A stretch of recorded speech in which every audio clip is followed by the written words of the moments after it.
প্রথমে আমি বলি যে আমরা জীবনে কত ভাগ্যবান যে এমন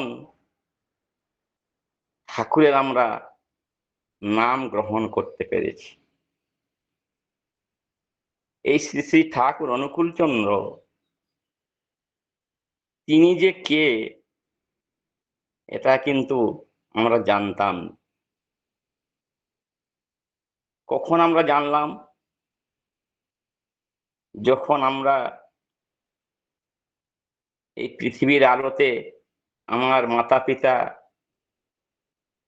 যখন এই পৃথিবীতে আনলেন, সেই তখনই আমরা আস্তে আস্তে যখন বড় হলাম, বড় হয়ে আমরা জানতে পারলাম যে এই শ্রী শ্রী ঠাকুরের কথা।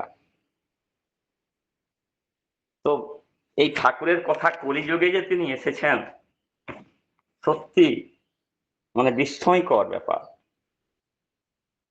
আগে তো অনেকেই এসেছেন, সত্যযুগে শ্রীহরি এসেছেন, ত্রেতায় রামচন্দ্র এসেছেন, দ্বাপরে শ্রীকৃষ্ণ এসেছেন এবং কলিযুগে অনেকেই এসেছেন।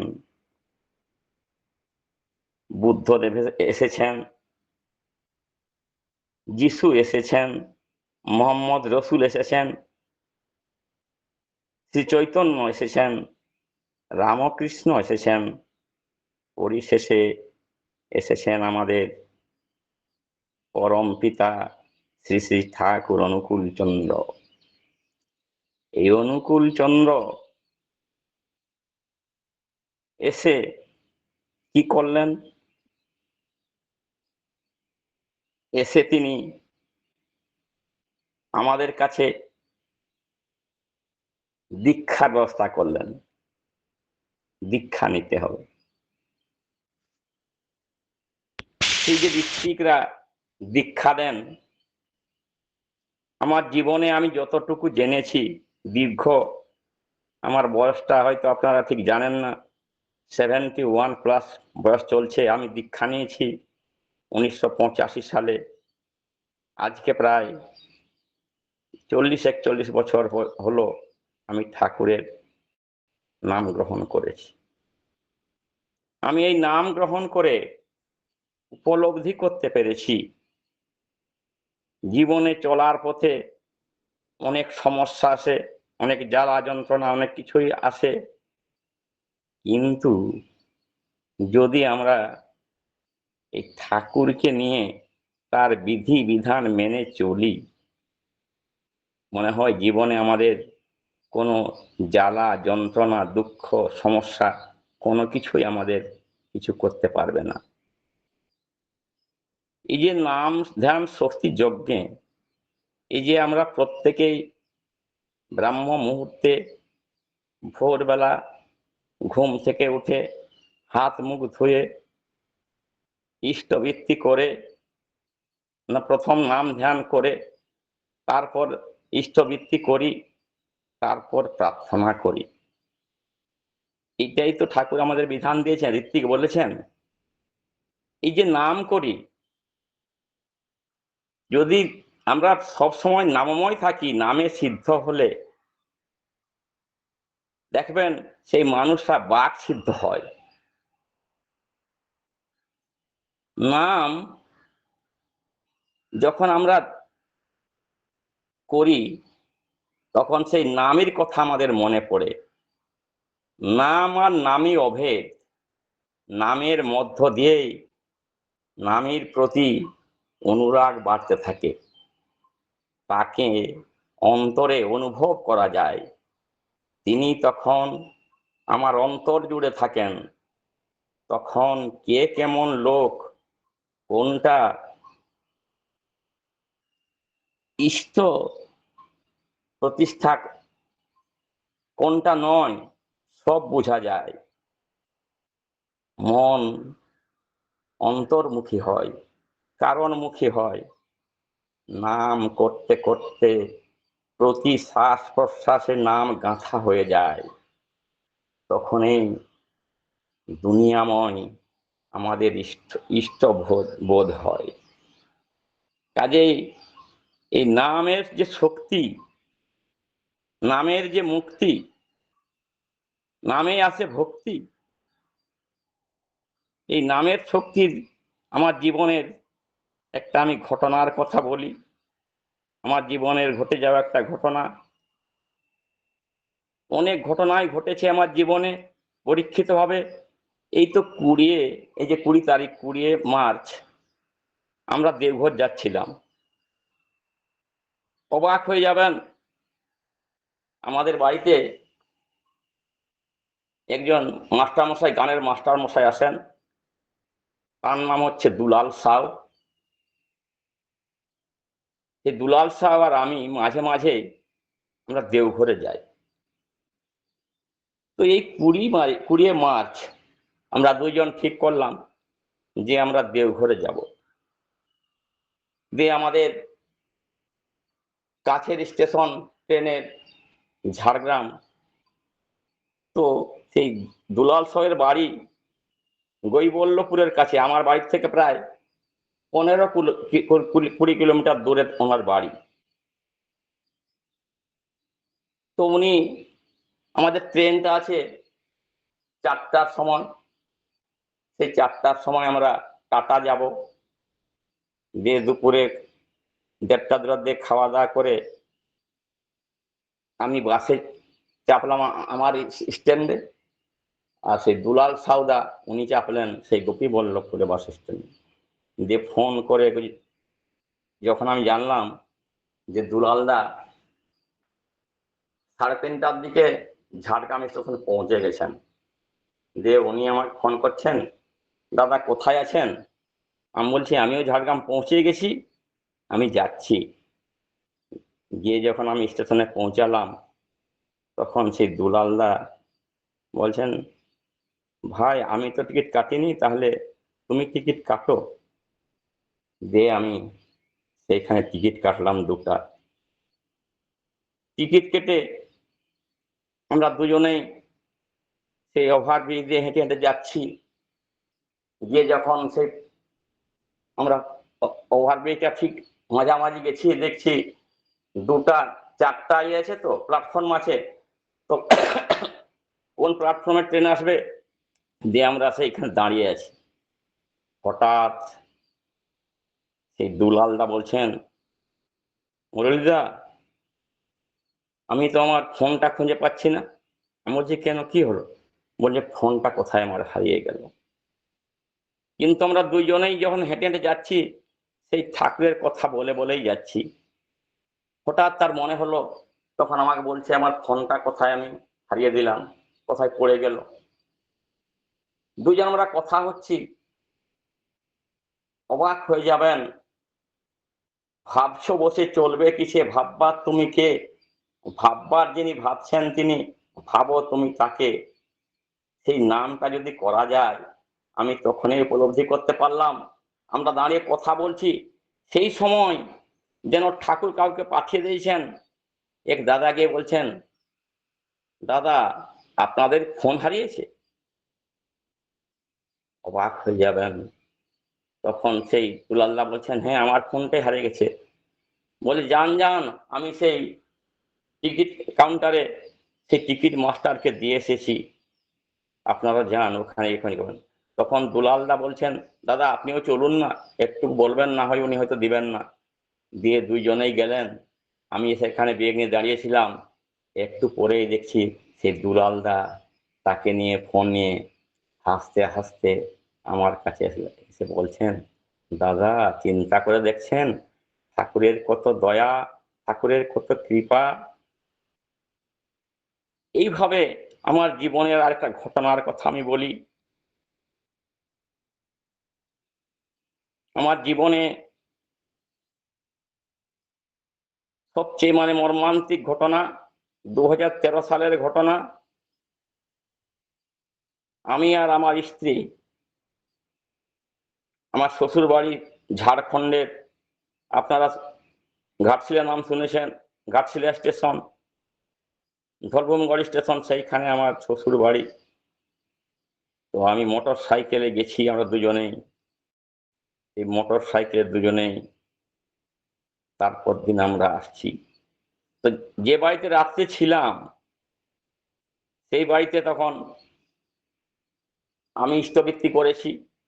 ইষ্টবৃত্তি করে আমি সকালে যখন আমরা বাড়ি আসবো তখন আমার মিসেসকে গিয়ে বলছি আমার ইষ্টবৃত্তি রাখো, তুমি তো ইষ্টবৃত্তি করেছো, তুমি কি করেছো? তখন সে আমাকে কিছু বললো না, বলে চলো না বাড়িতে গিয়ে সবকিছু বলবো। দুজনেই আমরা সেইখান থেকে আসছি মোটর সাইকেলে। আস্তে আস্তে অবাক হয়ে যাবেন, আমাদের বাড়ির থেকে, আমাদের গ্রাম থেকে 5-7 কিলোমিটার দূরে পানি বাঁকা বলে একটা জায়গা আছে। সেইখানে একটা মানে বাম ছিল, সেই বামে আমার স্ত্রী হঠাৎ সেইখানে পড়ে যান, মোটর সাইকেল থেকে পড়ে গিয়ে সেন্সলেস হয়ে যান। যখন আমি সেই অবস্থায় নিয়ে যাই হসপিটালে,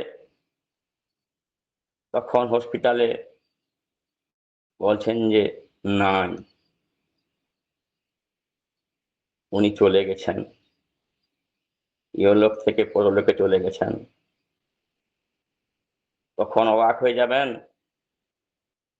আমি তো ঠাকুর নিয়ে চলাফেরা করি, ইষ্টবৃত্তি করি, তা সত্ত্বেও কেন এরকম ঘটনা ঘটলো, সেইটা আমার মনের ভিতরে তখন রেখাপাত করতে লাগলো যে কি করে ঘটনা ঘটলো। কিন্তু অবাক হয়ে যাবেন, তখনও আমার কিন্তু চোখের জল পড়েনি। আমি তো জানি যে মানুষ যখন মারা যায় তার সেই আত্মাটা শুধু চলে যায়, কিন্তু দেহটা পড়ে থাকে। সেই তাকে নিয়ে আসলাম, নিয়ে এসে দাহ হলো, অনেক কিছুই হলো, কিন্তু সে আমার স্ত্রী অঙ্গনওয়াড়ি কর্মী ছিলেন। তো সেই অঙ্গনওয়াড়ি কর্মী যখন আমি সেই অফিসে যাই, তখন সেই সিডিপিও সাহেব বলছেন, দাদা আপনার কি মেয়ে আছে? আমি বলছি আজ্ঞা আছে মেয়ে। বলে মেয়েটা কি মাধ্যমিক পাস করেছে? আমি বলছি হ্যাঁ করেছে। বলে তাহলে এক কাজ করুন, এটা তো নিয়ম আছে, এই মায়ের চাকরি মেয়েরা পায়, দে সেইখানে আমি অ্যাপ্লাই করলাম। অবাক হয়ে যাবেন, সেই অ্যাপ্লাই করার পর বেশ কিছুদিন পর সেই ওর অ্যাপয়েন্টমেন্ট লেটার এসেছে ঝাড়গ্রামে সিডিপি অফিসে। তো আমি গেছি, গিয়ে সেই সিডিপির সাথে আমি দেখা করে কথা বলছি যে স্যার আমার মেয়ের অ্যাপয়েন্টমেন্ট লেটার এসেছে যে। তখন উনি দেখে বললেন হ্যাঁ এসেছে। আমি বলি তাহলে স্যার দিন। তো সেই সিডিপিও সাহেব দিব দিব করে আমাকে প্রায় 4-5 দিন ঘুরালেন, তাতে প্রায় 15-20 দিন হয়ে গেছে। হঠাৎ একদিন আমি মনে মনে ভাবছি বোধহয় সিডিপিও সাহেব কিছু টাকা মনে হয় চাইছেন, সেই টাকার কথা বলবো বলে আমি মনে মনে সে অফিসে গেলাম। সেখানে গিয়ে অফিসে ঢুকেই আমি নমস্কার করে সিডিপিও সাহেব আমায় বসতে বললেন, আমি বসলাম। তো এই বসতে বসতে হঠাৎ আমি সিডিপিও সাহেবকে বলি, স্যার যদি কিছু লাগে আপনাকে আমি দিব, ব্যবস্থা করে দিন। অবাক ব্যাপার, এই কথাটা বলা সত্ত্বেই সেই সিডিপিও সাহেব খুব মেজাজ দেখে টেবিলে হাত থাপড়ে তিনি বলছেন, আপনার কত টাকা আছে যে আপনি আমাকে টাকার কথা বললেন? আপনাকে আমি আপনার মেয়ের এই অ্যাপয়েন্টমেন্টটা দেব না, আপনি কি করবেন, যান, চলে যান। তখন আমি অসহায় অবস্থায় বসে আছি আর চোখের জল ফেলছি। আমি একই কথা বললাম, যে বসে বসে চোখের জল পড়ছে, আর আমি নাম করে চলেছি, ঠাকুর আমায় রক্ষা করো, ঠাকুর আমায় রক্ষা করো।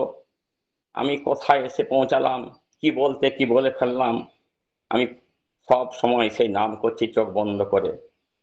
আর উনি এক বাক্যে অনেক কিছুই বলে যাচ্ছেন, আপনি কাকে কত টাকা দিয়েছেন আমায় বলতে হবে, না হয় আপনাকে আমি অ্যাপয়েন্টমেন্ট দেব না। তখন আমি কান্দো কান্দো ভাষায় বলছি স্যার, আমি কাউকে টাকা দিইনি।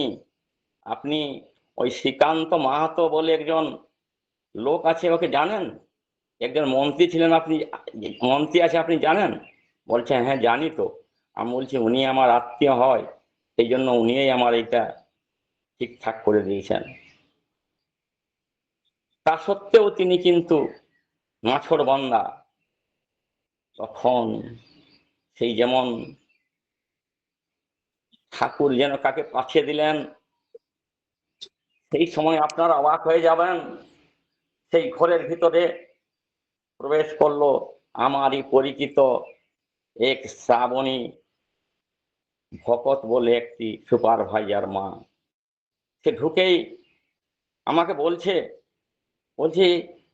এ কি মুরলীদা আপনি, আর আপনার চোখে জল কেন?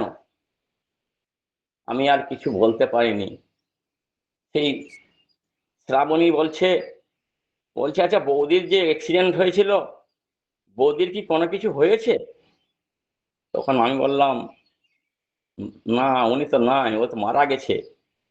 তখন সেই সিডিপি সাহেব বলছেন সেই শ্রাবণী দিদিকে, বলছেন আপনি ইনাকে চেনেন? সত্যি ঠাকুরের যে দয়া, ঠাকুরের যে কৃপা আমি সেদিনই অনুভব করলাম। তখন সেই শ্রাবণী দিদি বলছেন সিডিপিও সাহেবকে যে আমি কি জানি, ইনাকে ওই এলাকার ওই থানার সবাই জানে, এবং ইনার যে শিক্ষাগত যোগ্যতা আছে, আপনার চেয়ারে বসার মতো ইনার ক্ষমতা আছে। এই কথা বলতেই তখন উনি বলছেন তাহলে ইনি কি কাজ করেন? তখন আমি বলছি আমি কোনো কিছু কাজ করি, আমি চাকরি করিনি। তখন বলছেন তাহলে আমাকে কেন উনি এরকম বললেন? তখন শ্রাবণী সেই দিদি বলছেন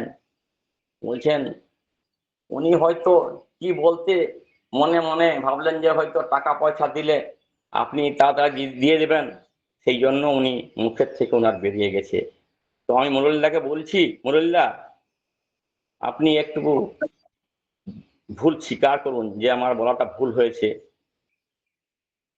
তখন এই কথা শুনেই এই সিডিপিও সাহেব মিষ্টি আর চা অর্ডার করলেন এবং আমাকে সেই অ্যাপয়েন্টমেন্টের লেটারটি দিলেন। এই যে ঠাকুরের দয়া, ঠাকুরের কৃপা আমি তখনই অনুভব করতে পারলাম। নামের যে শক্তি, নামে যে কি হয় আমি সেটাই অনুভব করতে পারলাম। কাজেই প্রত্যেকের কাছে আমার অনুরোধ, যারা আমরা এই ঠাকুরের দীক্ষা নিয়েছি, যদি ভালো থাকতে চাই, যদি শান্তি পেতে চাই, যদি সুন্দর থাকতে চাই, তাহলে আমরা প্রত্যেক দিন ভোরবেলা ঘুম থেকে উঠে এই নামময় হয়ে থাকতে হবে। কিছু না হোক আধ ঘন্টা অন্তত পক্ষে নাম করতেই হবে। আর সর্বাগ্রে যদি ভালো থাকতে হয়, তাহলে আমাদের প্রত্যেকেই ঠাকুরের যদি কাছের মানুষ হতে হয়, তাহলে আমাদের স্বস্ত্যয়নী অবশ্যই নিতে হবে। কারণ এই নাম করতে গেলে যদি আমরা খাওয়ার প্রতি যদি আমরা না সদাচারে চলনা করি, চলি, তাহলে কিন্তু হবে না। এই মনটাকে ঠিক করতে গেলে প্রথমে সেই যেমন আমরা প্রত্যেকটি মানুষ খিদা পেলে যেন আমরা খাবার খাই, সেই হেতু মনেরও খাবার আছে। মনে যখন খিদা পায় তার খাবারটা কি? সেই তার খাবারটা হচ্ছে নাম।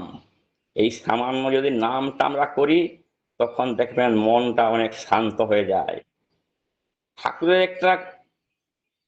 ঠাকুরটা কি? যিনি সংঘাতের ভিতর দিয়ে মানুষের অন্তর্নিহিত শক্তিকে বিবর্জিত করে দেন, তিনিই হচ্ছেন ঠাকুর। তাহলে সেই মনটাকে যদি আমরা শান্ত করতে পারি, শান্তি আনতে পারি, তাহলেই আমরা সেই নাম আমরা করতে পারবো। এবং সেই চক্র নিয়ে যখন আমরা বসবো প্রথমটায়, তখনই সেই চক্রটা নিয়ে বসতে বসতে যখন বেশ কিছুদিন হবে, তারপরে চক্র লাগবে না, তখন আপনি চোখ বন্ধ করলেই তখন আমরা সেই ঠাকুরকে দেখতে পাবো। সেই তখন যদি নামটা করি না, সেই নামময় হয়ে যখন থাকবো, তখন আমাদের কোনো কিছুই আমাদের সমস্যা থাকতে পারে না। ইষ্টবিদ্যা যখন করতে হবে, মন প্রাণ দিয়ে অনুরাগের সহিত আকুতি দিয়ে করতে হবে। শুধু মুখ দিয়ে মন্ত্র উচ্চারণ করলেই হবে না। ভরণের জন্য মঙ্গলময়ের কাছে নিঃস্বার্থ ভাবে আমাকে নিবেদন করতে হবে। এইভাবে যদি আমরা করি, তখনই আমরা তার কত যে ফল পাবো, কত যে শান্তি পাবো, কল্পনা করতে পারবো না। তো কাজেই আমাদের প্রত্যেকের কর্তব্য আমরা এই ঠাকুরকে ধরে নাম করা লাগে।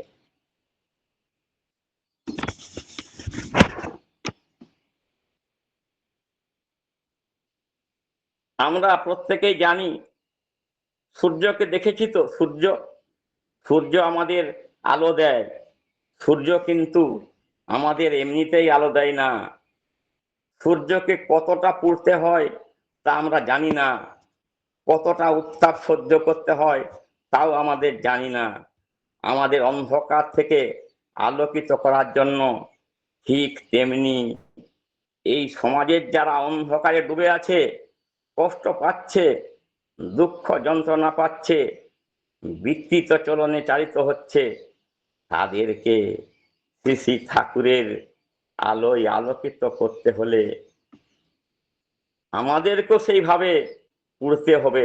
যতক্ষণ পর্যন্ত না আমি পুরাপুরি ঠাকুরের না হয়ে উঠছি, ততদিন আমাদের এইভাবে তৈরি করতেই হবে।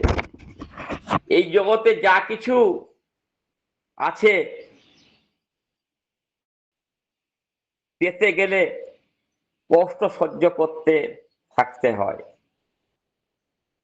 যদি আমরা এই কষ্ট সহ্য করতে করতে না পারি, তাহলে কিন্তু ঠাকুরকে পাওয়া যাবে না।